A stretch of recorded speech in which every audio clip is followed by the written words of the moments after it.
ನಿನ್ನ ಮಾಧುರ್ಯವು ನನ್ನನ್ನು ಇದುವರೆಗಿದ್ದು ಹೊರದಿದ್ದು ನನಗೆ ನೀನೊಬ್ಬಳೇ ಎಂಬುವ ತಾಯಿ. ನೀ ನನ್ನ ಬಳಿ ಇರಲು ಬಾಳೆಲ್ಲ ಮಧುರವಾದಂತಾಗಿ ಶಾಂತಿ ಮೂಡುವ ಮನದಲ್ಲಿ.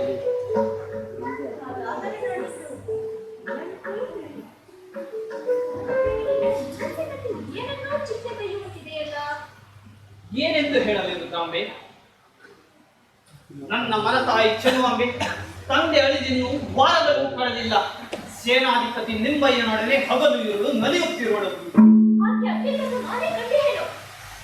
ಎಲ್ಲಾ ಹುಸಿಗಂಬನಿಗಳಂತೆ ಚೆಲುವಾಂಬೆ ಅಸುರೊಳ ಹೃದಯದಲ್ಲಿ ಮೊಸಳೆಗಳ ಮಡುವೆ ಹೋದ ನಂಬಲ್ಲಿ.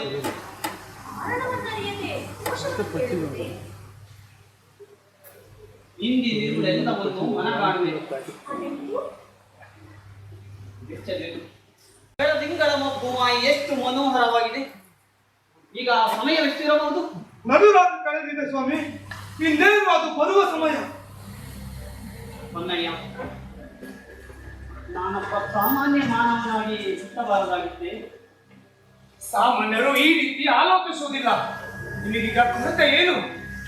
ಕೊರತೆ ನನಗೆ ಬಹಳಷ್ಟು ಕೊರತೆಗಳಿವೆ. ಅದನ್ನು ಹೇಳಲು ನನಗೀಗ ಸಮಯವಿಲ್ಲ. ನನ್ನ ತಂದೆ ಯಾವಾಗ ಕಾಣಿಸುತ್ತಾರೆ?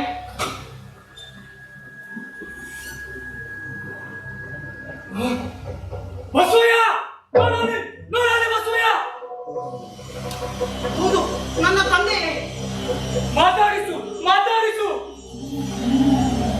ಆ ಕಾಲದಲ್ಲಿ ನೀನು ನನ್ನ ತಂದೆಯನ್ನೇ ಹೋಲುತ್ತಿರುವೆ.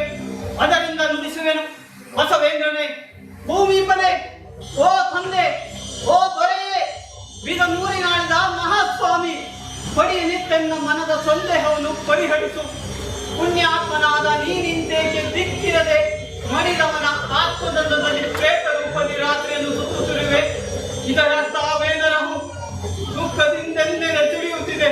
ನೀ ನನ್ನ ತಂದೆಯೇ ಬಿಡವಾದ ನನಗೆ ನುಡಿ ಏಕೆಂದು ತೊಡರುತ್ತಿದೆ. ಬಯಕೆಯೇ ಇರುವುದಿಲ್ಲ. ನಿನಗಾವ ರೀತಿಯಲ್ಲಿ ನಾನು ನೆರವಾಗಬಲ್ಲೆ? ಹೇಳು, ಮಾತಾಡು. ಆವ ಗುಟ್ಟನ್ನು ನಿನಗೊಬ್ಬನಿಗೆ ಹೇಳುವಂತೆ. ಇಲ್ಲಿ ಮಾತನಾಡೋದಕ್ಕೆ ಸಂಕೋಚವೆಂದು ತೋರುತ್ತದೆ. ನಾನು ಅದರೊಡನೆ ಹೋಗುವೆನು. ಹೋಗುವುದೆಂದರೇನು ಹುಡುಗಾಟವೇ?